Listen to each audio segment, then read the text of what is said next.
इशारा करना। बिस्मिल्लाहिर्रहमानिर्रहीम। डियर स्टूडेंट्स, पाक गैज़न कॉलेज ननकाना से मुखातब हूँ।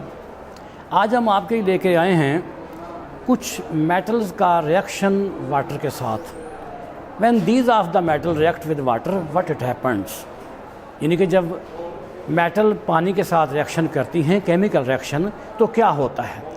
तो पहला हमारा रिएक्शन है सोडियम का रिएक्शन वाटर के साथ। सोडियम एक मेटल का नाम है, नहायत ही ये स्ट्रांग, नहायत ही ये शार्प और तेज़ एक्टिव मेटल है।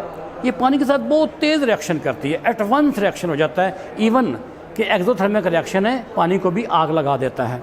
कि सोडियम जब प्लस वाटर आता है, तो वाटर जब आयोनाइज होता है तो दो चीज़ें आती हैं, H प्लस और OH नेगेटिव। कोई भी मेटल हो उस पर पॉजिटिव इलेक्ट्रो पॉजिटिव होती है, मेटल पॉजिटिव चार्ज होता है, और पानी का वो हिस्सा जिस पर नेगेटिव चार्ज या नेगेटिव जो आयन है, मैं इनको आयनाइजेशन करता हूँ। वाटर ये बनता है H पॉजिटिव और OH नेगेटिव। पानी का नेगेटिव वाला हिस्सा और मेटल के पॉजिटिव वाले हिस्से के साथ मिलेगा तो ये बन जाएगा सोडियम हाइड्रोक्साइड, और हाइड्रोजन गैस खारिज हो जाएगी। यानी कि जब रिएक्शन करता है सोडियम वाटर के साथ, हाइड्रोजन गैस देता है। इस तरह और भी बहुत सी मेटल हैं, एक्टिव मेटल हैं, मसलन मैग्नीशियम है, वो जब रिएक्शन करता है तो वो भी हाइड्रोक्साइड ही बनाता है, यानी बेस बनाता है। तो मेटल का जो भी वाटर के साथ रिएक्शन आएगा, मैग्नीशियम का जब आएगा तो वो भी बेस ही बनाएगा, प्लस H2O।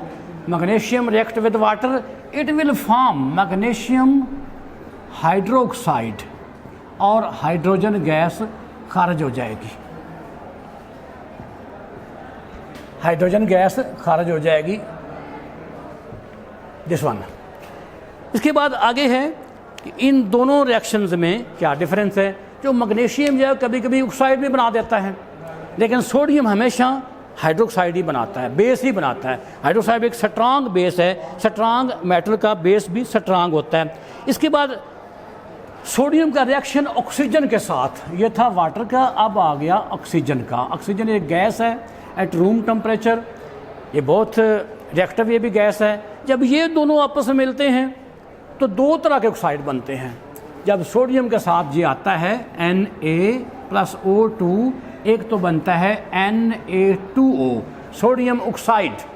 सोडियम ऑक्साइड बनता है, और दूसरा सोडियम पर ऑक्साइड बनता है। ये हालात पे मुनासर है, कंडीशन क्या है रिएक्शन की।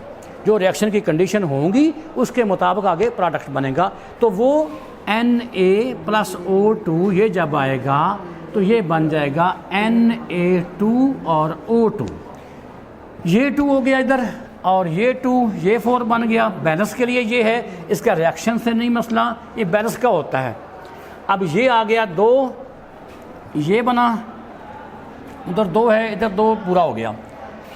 सोडियम दो तरह के ऑक्साइड देता है, एक सोडियम ऑक्साइड और एक सोडियम पर ऑक्साइड। जब इससे हम आगे चलते हैं, मैग्नीशियम लेते हैं तो वो एक ही तरह का देगा। मैग्नीशियम जब ऑक्सीजन के साथ आएगा तो मैग्नीशियम ऑक्साइड देगा। मैग्नीशियम भी एक मेटल है, बड़ी रिएक्टिव मेटल है।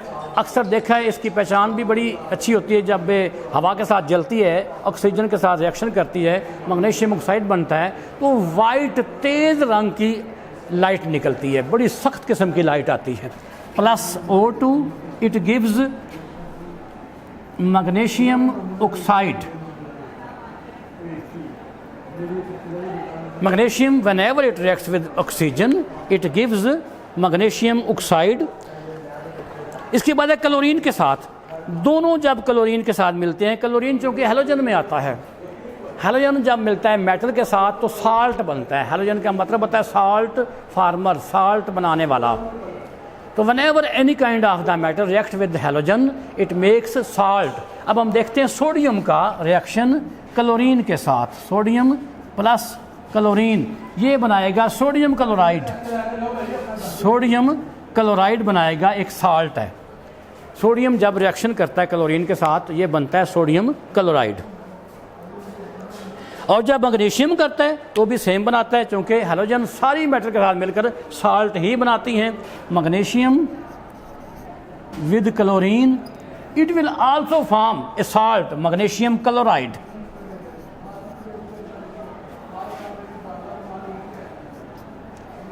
मैग्नीशियम क्लोराइड बन जाएगा। इसके बाद अगला रिएक्शन है ऑक्साइड का। ऑक्साइड वो बाइनरी कंपाउंड ऑक्सीजन के जो किसी भी चीज़, किसी भी मेटल, किसी भी नॉन मेटल के साथ मिलकर बनाता है, उसे कहते हैं ऑक्साइड्स। ऑक्साइड की डेफिनेशन ये है बेटा कि ऑक्साइड जब ऑक्सीजन किसी चीज़ के साथ मिलता है, उसका जो आगे प्रोडक्ट बनता है उसे हम कहते हैं oxide. Binary compound of oxygen is called oxide. Oxide की कई किस्में होती हैं, basic oxide, neutral oxide, acidic oxide. आज हम पहले देखते हैं बेसिक ऑक्साइड क्या होता है। ऐसा ऑक्साइड जो वाटर के साथ मिलकर बेस बना देता है। वो ऑक्साइड जो वाटर के साथ मिलता है तो बेस बन जाता है। For example oxide of sodium, जब सोडियम का ऑक्साइड हो, सोडियम ऑक्साइड पानी के साथ आए तो वो हाइड्रोक्साइड बना देता है। तो हाइड्रोक्साइड की बेस है Na2O plus water, it will give sodium hydroxide, ये बना देता है। तो ये ऑक्साइड जो है चूँकि पानी के साथ मिलकर बेस बना रहा है, लिहाजा ये बेसिक ऑक्साइड है। ऐसा ऑक्साइड जो वाटर के साथ मिलकर हाइड्रोक्साइड बना दे, बेस बना दे, उसे हम कहते हैं बेसिक ऑक्साइड। और दूसरा होता है एसिडिक ऑक्साइड। एसिडिक ऑक्साइड वो होता है जो वाटर के साथ मिलकर एक एसिड बना दे। जितनी भी दुनिया में मेटल हैं उनके सारे के सारे ऑक्साइड जो हैं वो बेसिक इन नेचर हैं। मेटालिक ऑक्साइड क्या है? Basic in nature. ये क्वेश्चन आपको पूछा जा सकता है, एमसीक्यू में भी आ सकता है, शॉर्ट में भी आ सकता है। और नॉन मेटल के ऑक्साइड जितने भी हैं वो नेचर में क्या है? एसिडिक, क्योंकि वाटर के साथ मिलकर एसिड बनाते हैं। एक हम इनसे और एक मिसाल देते हैं, CO2 carbon dioxide. Oxide of carbon है ये, ऑक्साइड ऑफ कार्बन। ये जब वाटर के साथ आता है H2O के साथ तो ये आगे एसिड बनाता है H2CO3 carbonic acid. Carbonic acid एक एसिड है, लिहाजा वो ऑक्साइड जिसने वाटर के साथ मिलकर एक एसिड बना दिया है उसे हम कहते हैं एसिड ऑक्साइड। नॉन मेटल के जितने भी ऑक्साइड हैं सारे के सारे क्या होंगे? Acidic oxide. तो ये क्वेश्चन शॉर्ट में भी आ सकता है और MCQ में भी आ सकता है। इसके बाद आगे है कि सिलिकॉन ऑक्साइड। और ये जो सिलिकॉन ऑक्साइड है एसिडिक इन नेचर है। सिलिकॉन मेटल नहीं है, मेटलोइड्स है, लिहाजा ये क्या है? Acidic in nature. वो एसिडिक ऑक्साइड जब आप आगे बेस के साथ जाएंगे तो एसिड बेस रिएक्शन बन जाएगा। एसिड बेस रिएक्शन आगे आ जाएगा तो ये बन जाएगा sodium silicate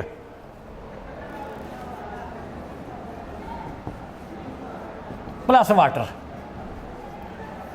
acid base reaction बन जाएगा। तो जहाँ भी एसिड बेस रिएक्शन बने, जब साल्ट बने तो वो क्या होता है? Acidic in nature. अब आगे SO2 नॉन मेटल ऑक्साइड है, SO2 sulphur dioxide. Sulphur dioxide plus water में जब ये आया तो इसने बना दिया H2SO4।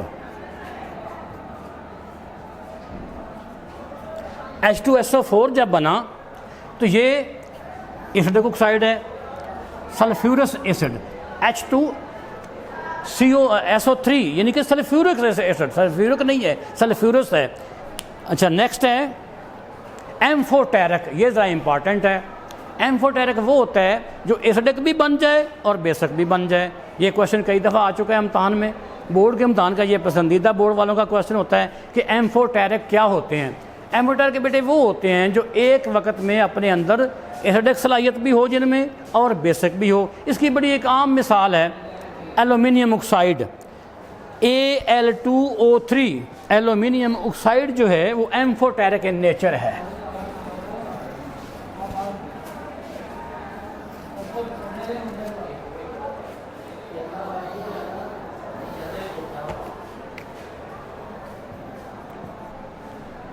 एल्यूमिनियम ऑक्साइड ये एम्फोटेरिक है।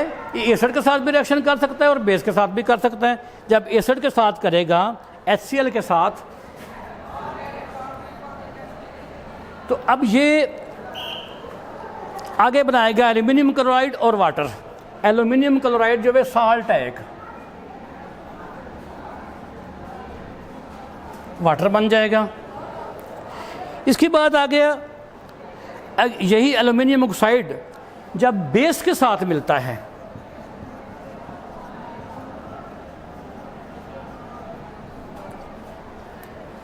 जब बेस के साथ मिलता है तो ये बना देता है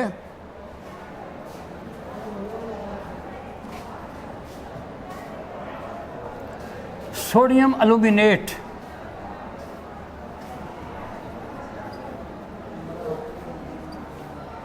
और वाटर, ये बेस के साथ भी रिएक्शन कर सकता है और एसिड के साथ भी रिएक्शन कर सकता है। लिहाजा ऐसा कंपाउंड जो एक वक्त में दोनों सलाहियतें रखता हो, एसिड के साथ भी और बेस के साथ भी, उसे कहते हैं एम्फोटेरिक। इसके बाद क्लोराइड है। क्लोराइड की किस्में बताई गई हैं, टाइप्स ऑफ क्लोराइड दो तरह के हैं। न्यूट्रल, ऐसा क्लोराइड जो वाटर में जब आए तो जो सोल्यूशन है वो न्यूट्रल रहे, मिसलन sodium chloride NaCl plus water, अब NaCl ही रहेगा और वाटर ही रहेगा। फिजिकल रिएक्शन है ये, जो फिजिकल रिएक्शन है उसका जो सोल्यूशन बना वो न्यूट्रल है, ना वो एसिड है और ना वो बेस है। उसकी जो pH है वो नियर 3.7 रहती है। लिहाजा ये क्या है, ये न्यूट्रल है, यानी कि ना वो एसिड है और ना ही वो बेस है। अब जब हम एल्युमिनियम क्लोराइड को लेते हैं, इसको पानी के साथ जब मिलाते हैं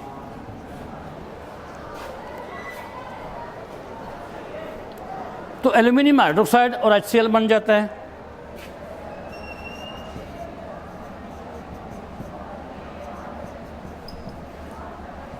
जो एल्युमिनियम का क्लोराइड है, ये जब वाटर के साथ आया तो इसने बेस बना दिया, ये बेसिक है। और जो NaCl है, सोडियम का क्लोराइड जो है वो न्यूट्रल इन नेचर है।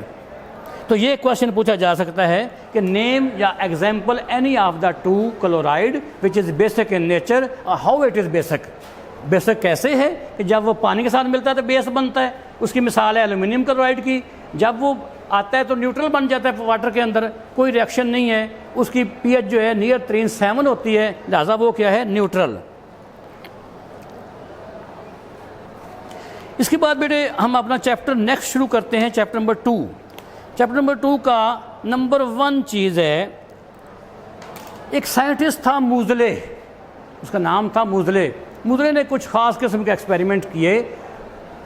उसने कैथोड रेज को मुख्तलिफ मेटल पर आकर स्ट्राइक करवाया। जब वो मेटल के साथ आकर स्ट्राइक हुआ तो मेटल से कुछ ना कुछ अंदर से रेज निकली, something specific type of rage थी।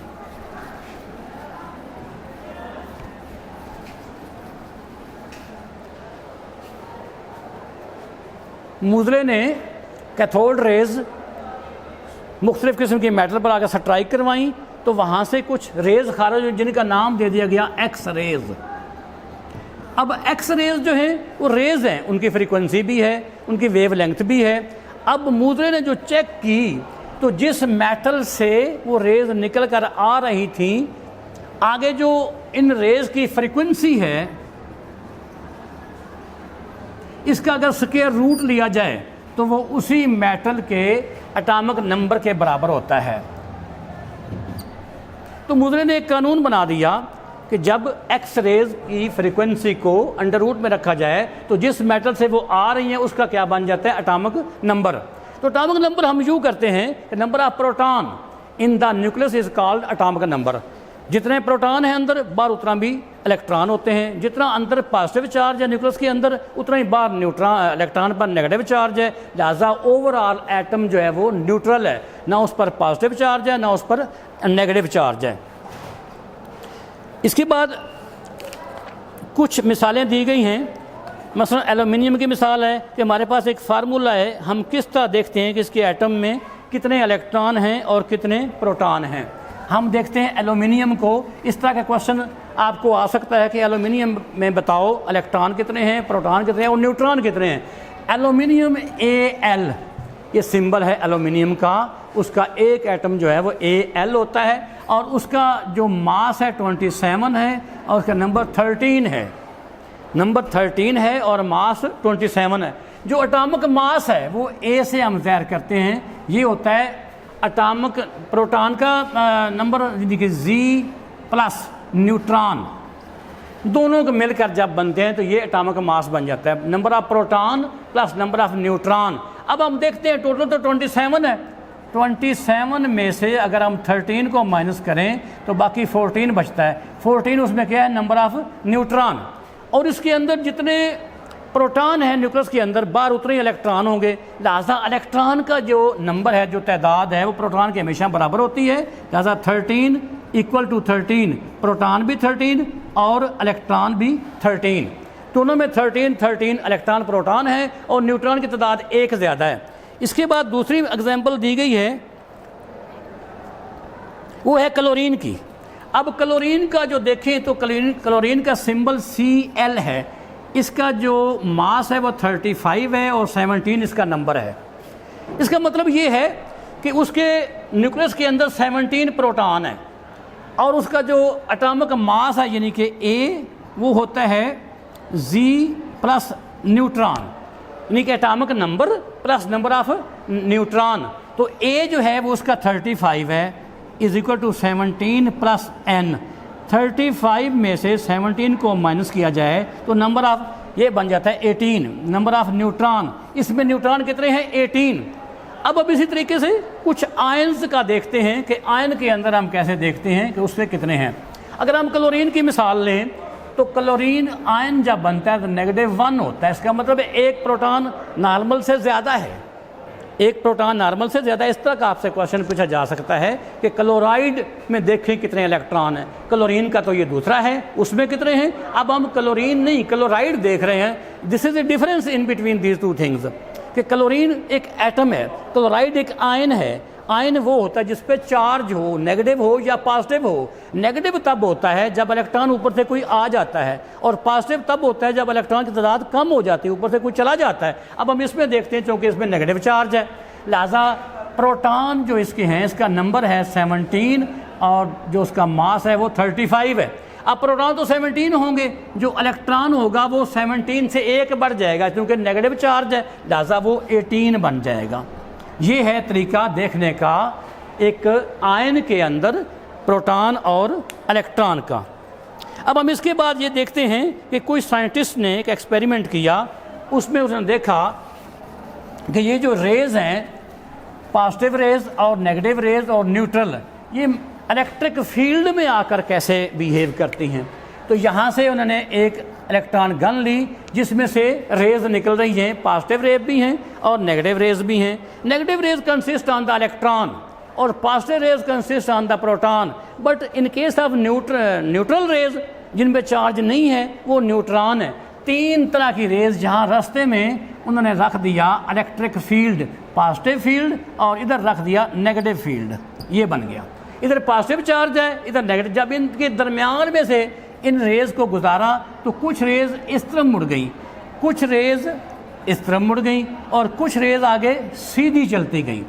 जो पॉजिटिव की तरफ मुड़ी उन पर नेगेटिव चार्ज था, जो नेगेटिव की तरफ मुड़ी उन पर खुद क्या था, पॉजिटिव चार्ज। तो पॉजिटिव चार्ज वाले को प्रोटॉन और नेगेटिव चार्ज वाले को इलेक्ट्रॉन, और जिस पे कोई असर नहीं चार्ज का हुआ, जिस पे जो न्यूट्रल हैं वो क्या है, न्यूट्रॉन। इनका जो मुड़ जाती हैं एंगल ऑफ डेविएशन जो है वो 2 चीज़ों पर डिपेंड करता है। एंगल ऑफ डेविएशन, ये क्वेश्चन आ सकता है कि ऑन व्हाट इट डिपेंड्स, ये डिपेंड किस चीज़ पे करता है। ये 2 चीज़ों पर डिपेंड करता है, एक तो उसमें चार्ज कितना है, दूसरा उसका मास कितना है। इनकी जो रेशो है चार्ज बाई मास रेशो, ये एंगल ऑफ डेविएशन बना देगी, चार्ज बाय मास। इस तरह क्वेश्चन पूछा जा सकता है कि ये रेशो क्या काम करती है। ये रेशो डेविएशन की मिकदार बताती है, एंगल ऑफ डेविएशन बनता है। तो उसके बाद दूसरा है इसका रेडियस, ये रेडियस आ रहा है, रेडियस कितना बड़ा है, ये कहता है मास ओवर चार्ज पर, मास ओवर चार्ज पर डिपेंड करता है उसका रेडियस, यानी गोलाई कितनी है, कितना चक्कर खाकर वो टर्न आउट होती है, डेविएट होती है अपने सीधे रास्ते से, कितना हट जाती हैं। आगे थोड़ी सी चीज़ आपको ये बताएं, ये MCQ में लाजमी आ सकता है कि एक इलेक्ट्रॉन और एक प्रोटॉन की मास कितना है और उस पर चार्ज कितना है। एक जो प्रोटॉन है उसका चार्ज है 1.6022 10⁻⁻⁹ कूलम, कूलम चार्ज का यूनिट है, और इतना ही चार्ज इलेक्ट्रॉन पर भी है, लेकिन वो नेगेटिव में है, और प्रोटॉन का क्या है, पॉजिटिव में। और रिलेटिव जो बनता है इसको 1 लिया गया है, यानी कि ये 1 समझा गया है, इतने कूलम चार्ज हो तो 1 है, 1 ही उसका है, 1 ही इलेक्ट्रॉन का है। तो ये बेटे आपका आज का कोर्स था जो आज सिलेबस में आ रहा है। कोई एनी और क्वेश्चन हो तो मैं हाजिर हूँ, कोई चीज़ पूछ लें, दोबारा फ़ोन करके पूछ लें, वैसे पूछ लें। ओके, बाय बाय, अल्लाह हाफ़िज़।